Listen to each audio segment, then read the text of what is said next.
Welcome to the DIY3DTech.com channel. Welcome to this edition of DIY3DTech.com. In this episode, we're going to be unboxing the Fabrikator Mini. So it's finally made it here, and this is what the box looks like. It's taken about 14 days to get here to Michigan from Hong Kong, so not too bad of a time. And unlike Joe Telling, I do not have an unboxing sword, but I do have a sharper knife.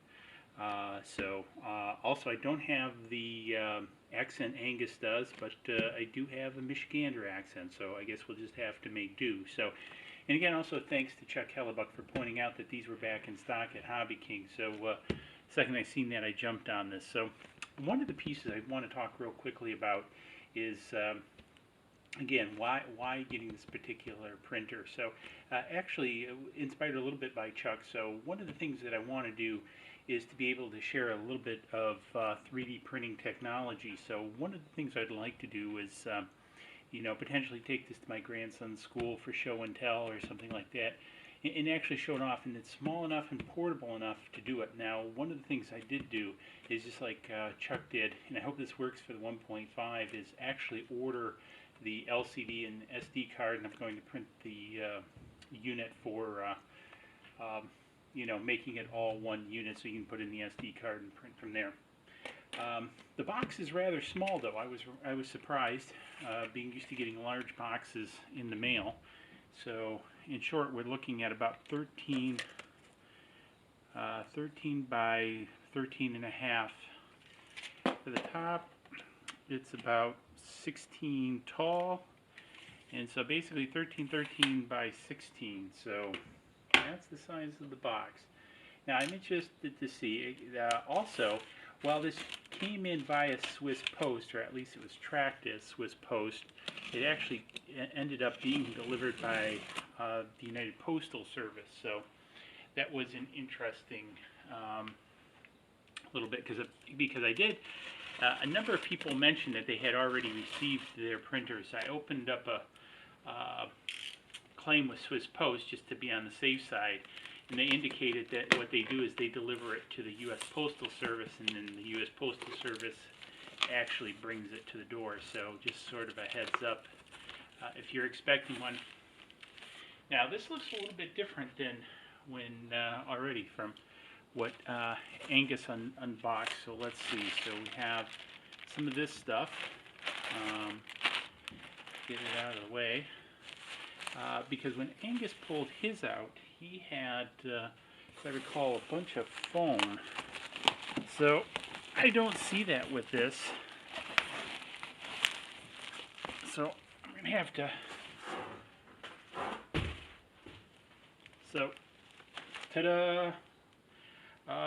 So I'm not overly impressed with the packing compared to Angus. Angus got nicer packing than I did. One of the things to mention too is this shipped was $236 US. So actually not bad. And $56 actually went to his shipping. So, and it did show it originating from Hong Kong. So, okay, so this is interesting. There seems to be a box inside the box. So this is, I was debating on whether, since Angus already did an unboxing, if I should do an unboxing, but I'm sort of glad I did, because this is a little bit different than his. Maybe that fancy packaging is inside here. So I'm just trying to get all the bubble wrap. One of the things filming these things is kind of difficult because you're always working around the camera.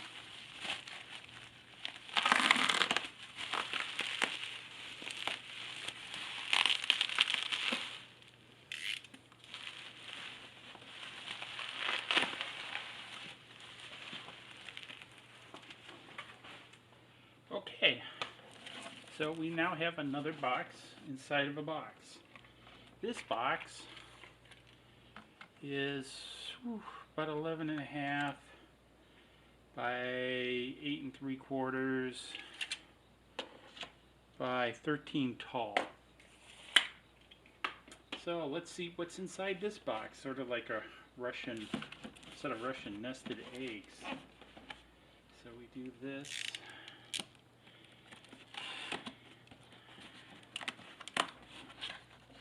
Okay, so this looks a little bit more like what Angus had. So maybe it was just this box that it was shipped in, and so yeah, you get the why waste the time and money for that? You should have just saved your money. We have this.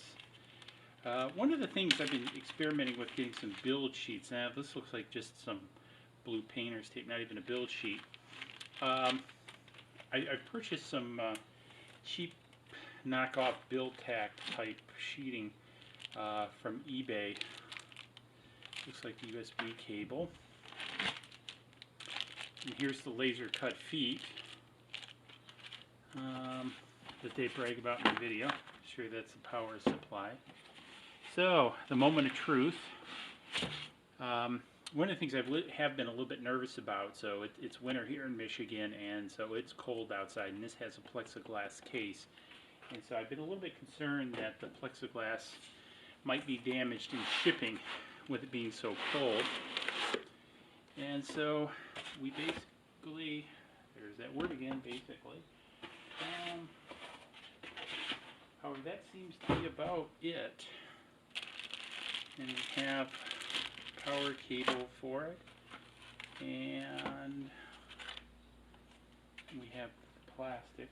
Quite the mess behind me. And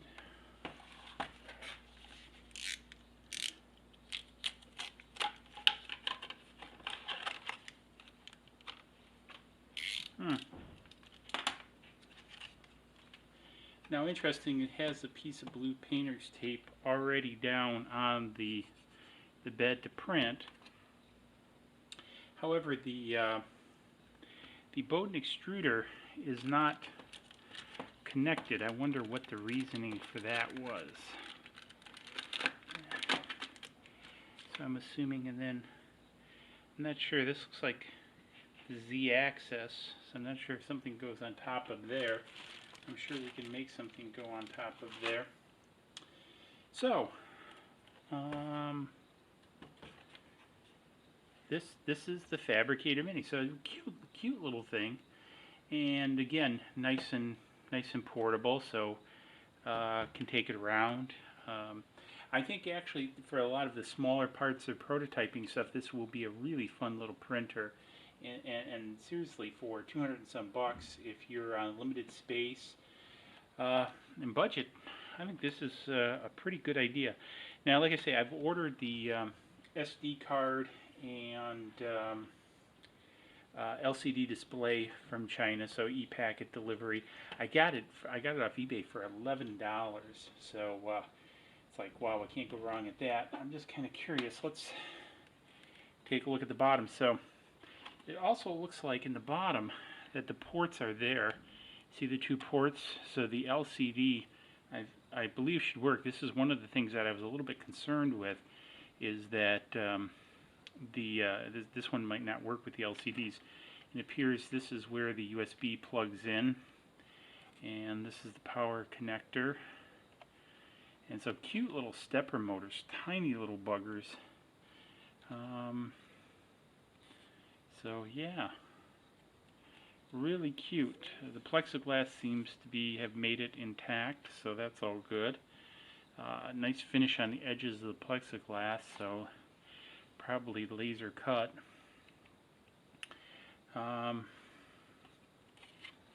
Yeah, Bowden extruder.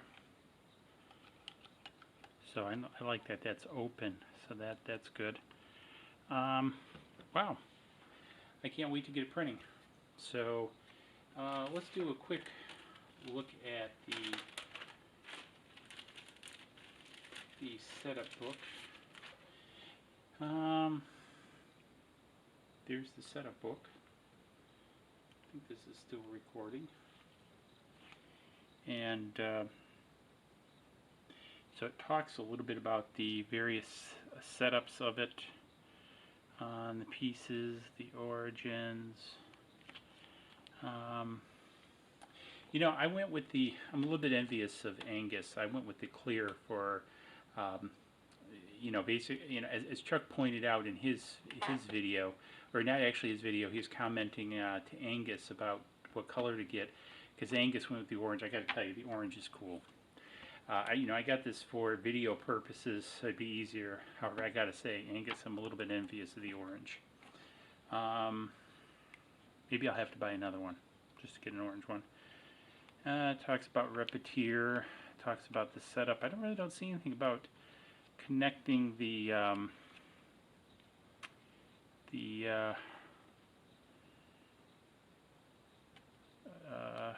Bowden tube. So beware of hot surfaces. Yep, that's a given. Loading the filament. Release the extruder. I haven't read the text. Printer gantry, magic happens, print nozzle, bone extruder. Oh yeah, it does talk about adding it in figure 1, so it does have you connecting it. So okay, that makes me feel better, so that's intentional. Alright. Okay, well, here it is. I'm going to go ahead and set it up and see about doing some prints with it, and we'll get back and we'll do some videos on it. As I move through the various pieces. So anyways, hey, if you found this interesting, give it a thumbs up. So far it looks good. I see how it prints, and I'll recommend it from there. However, I think this would be a pretty cool addition to my collection of 3D printers. Now I'm starting to sound like my wife in shoes, so with the collection. Anyways, but I don't think I'm quite gotten up there with Joel yet. So one of those G-Maxes, though, does seem to be calling me. Anyways, well, we'll see how this goes, and hey, give it a thumbs up if you liked it. If you didn't like it, give it a thumbs up anyway. Hey, like your mother said, if you don't have nothing nice to say, give it a thumbs up anyway. And we'll catch you in the next video. Cheers. Please click like below and subscribe to the channel to keep up to date on all of our projects.